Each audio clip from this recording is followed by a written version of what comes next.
सुप्रभात बच्चों, कैसे हैं आप सब। उम्मीद करती हूँ आप सब अच्छे होंगे।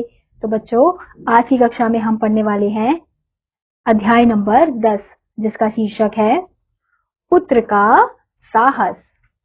तो सबसे पहले हम पढ़ेंगे इस पाठ का उद्देश्य। श्री विष्णु प्रभाकर जी ने इस पाठ के माध्यम से विद्यार्थियों को साहसी बनने की प्रेरणा दी है। पाठ के माध्यम से विद्यार्थियों को मुसीबत के समय ना घबराने और साहस से मुकाबला करने की प्रेरणा दी है। यानी कि ये जो अध्याय है, ये पाठ किसने लिखा है? श्री विष्णु प्रभाकर जी ने लिखा है। और इसके माध्यम से वो विद्यार्थी को बताना चाहते हैं कि मुसीबतों का सामना हमें घबराकर नहीं बल्कि हिम्मत से काम लेना चाहिए और उनका मुकाबला करना चाहिए। प्रारंभिक संगीत के बाद घड़ी की टिक टिक उभरकर पास आती है। उसी के साथ वृद्धा माँ का स्वर उभरता है। तो माँ कहती है, क्या बज गया मधु? तेरे दोनों भाइयों में से कोई भी तो नहीं आया। मधु कहती है, यही तो देख रही हूँ माँ। लो कुलदीप तो भगवान हुआ आ रहा है। फिर कुलदीप कहता है, माँ तुमने सुना? वहाँ बहुत बुरी हालत है। माँ कहती है, किसकी बुरी हालत है? तू अब तक कहाँ था? फिर कुलदीप कहता है, माँ बड़े जोर से तूफान आया है, नदियों में बाढ़ आ गई। मास्टर जी ने बताया कि गांव बह गए, सैकड़ों आदमी मर गए, चारों तरफ हाहाकार मचा हुआ है।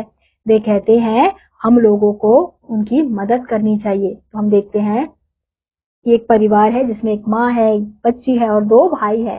तो उसमें से जो कुलदीप एक भाई है, वो जब दौड़ा दौड़ा चला आता है अपने घर में, तो वो बताता है कि माँ वहाँ पे बहुत बुरी हालत है। क्यों? क्योंकि वहाँ पर तूफान आया है। और मास्टर जी क्या बता रहे हैं कि गांव के गांव बह गए। फिर माँ कहती है, तू तो बेटा एक सांस में इतनी बात कह गया कि मेरी कुछ समझ में नहीं आया। फिर मधु कहती है, चर्चा तो हमारे स्कूल में भी हो रही थी, परंतु इतना नुकसान हुआ है यह किसी को मालूम नहीं।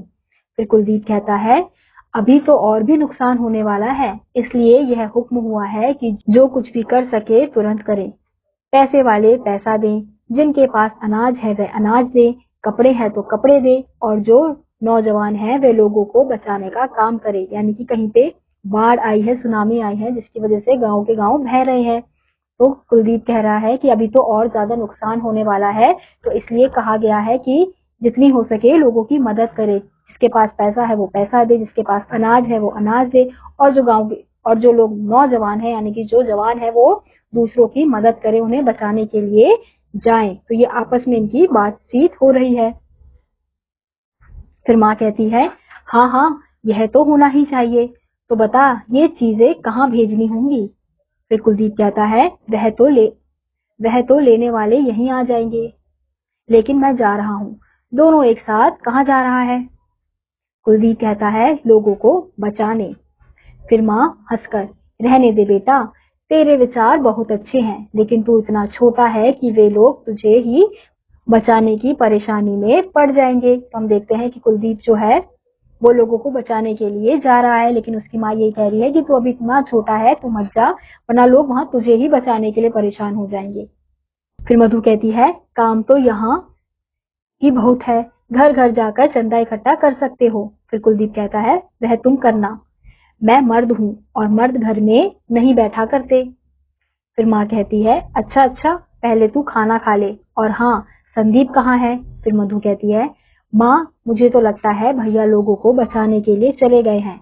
वे हमेशा ऐसे ही बातें किया करते हैं, कहते थे मेरे पिताजी ने आजादी की लड़ाई में अपने प्राण दिए, मुझे भी तो अब कुछ करना चाहिए।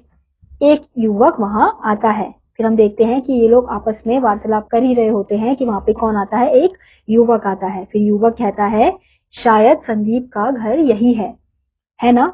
वह बाढ़ पीड़ित लोगों की सहायता करने के लिए चला गया है, मैं यही बताने आया था, आप चिंता ना करें। फिर माँ कहती है, सुनो तो बेटा, कितनी देर हो गई उसको गए? फिर युवक कहता है, वह तो सुबह ही चले गए थे, मैं आपको जल्दी खबर नहीं दे सका, मैं भी वहीं जा रहा हूँ। फिर मधु कहती है, मैं जानती थी, वह सब सुनकर भैया रुक नहीं सकते थे। फिर कुलदीप कहता है, लेकिन मुझे तो अब रुकना पड़ेगा, भैया बहुत बुरे हैं, हर काम में आगे रहते हैं।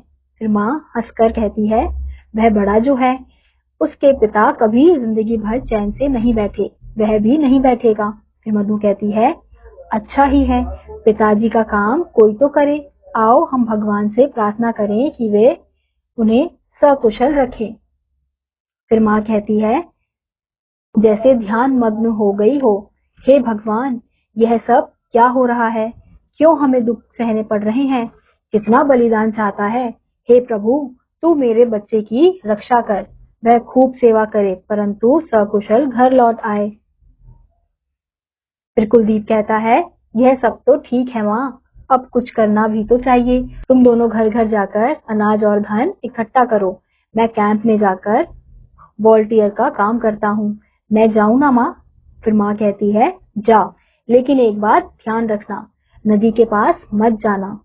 कुलदीप कहता है, मैं नदी के पास क्यों जाऊंगा, वह तो खुद हमारे पास आ गई है। हंसकर, अच्छा मैं चला।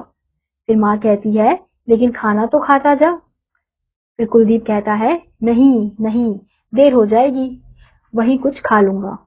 वह चला जाता है। कुछ शोर सुनाई देता है। फिर मधु कहती है, देखो देखो माँ, कितने लोग इधर ही चले आ रहे हैं। वह देखो, ट्रक भी है, ऐसा लगता है वे बाढ़ पीड़ित गांवों से लोगों को निकाल कर ला रहे हैं। क्यों माँ, एक परिवार को तो हम भी अपने घर में रख सकते हैं।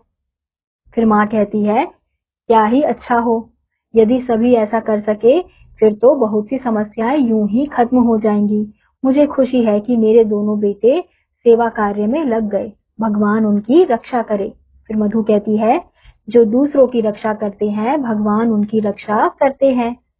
एक गाड़ी वहां आकर रुकती है, एक युवती पास आती है।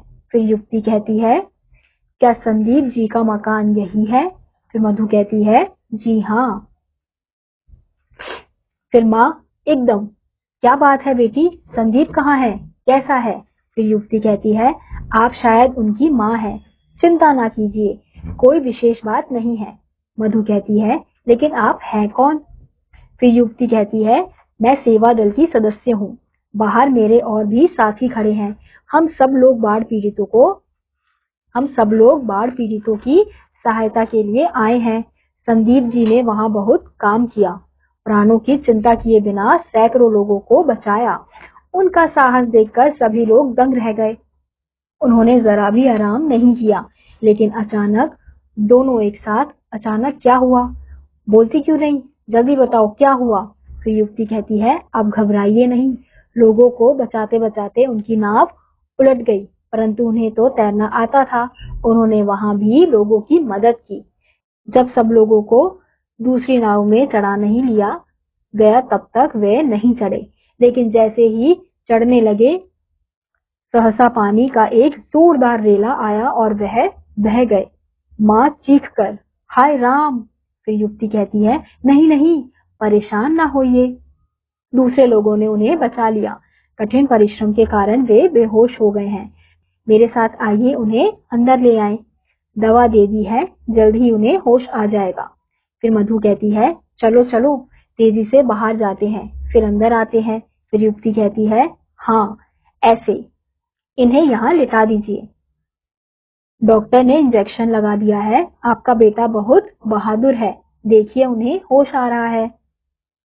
तथा कुलदीप वहां आता है। फिर कुलदीप कहता है, माँ माँ, मैंने सुना है, अरे ये तो भैया है, इन्हें क्या हुआ? फिर मधु कहती है, बाढ़ पीड़ितों को बचाते बचाते ये नदी में गिर गए थे, लो इन्होंने आंखें खोल दी। फिर संदीप कहता है, बहुत धीमा स्वर, मैं कहाँ हूँ?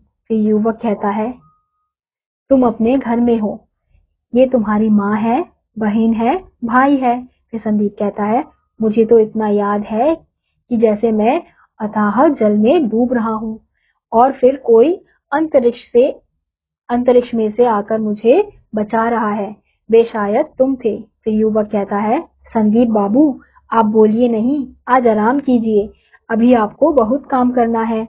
फिर संदीप कहता है, बहुत अच्छा डॉक्टर, आपकी आज्ञा का पालन होगा।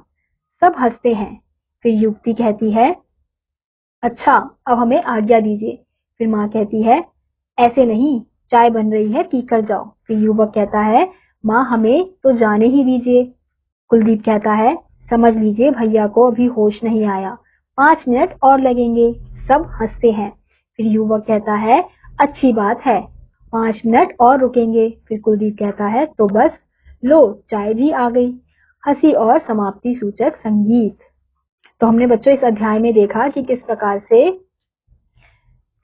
एक परिवार में 3 बच्चे थे और तीनों ने इतने साहस से काम लिया। एक उनके गांव के पास बाढ़ आ गई थी, तो उन्होंने क्या किया, लोगों की मदद करने के लिए, जैसे संदीप लोगों की मदद करने के लिए गया, वहां पे वो खुद डूब गया लेकिन उसने हिम्मत नहीं हारी, उसने फिर भी लोगों को बचाने का प्रयास करता रहा। कुलदीप था, उसने भी क्या कहा कि मैं भी लोगों को बचाने जाऊंगा, लेकिन वो बहुत छोटा था तो उसकी माँ ने उसे समझाया कि तुम वहां मत जाओ वरना तुम सब बचाने लग जाएंगे तुम्हें, इसलिए तुम वहां मत जाओ। तो हमने देखा कि इस अध्याय में तीनों बच्चों ने बहुत ही साहस से काम लेके जहाँ पे बाढ़ आई थी उनकी मदद की।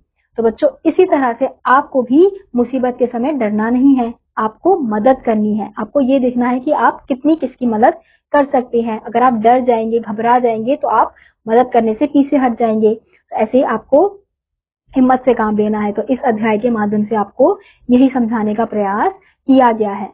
तो इसी के साथ बच्चों आज का यह अध्याय यहीं समाप्त होता है। उम्मीद करती हूँ आपको यह अध्याय समझ आया होगा। मैं आपसे मिलूंगी अगली कक्षा में, तब तक के लिए नमस्कार।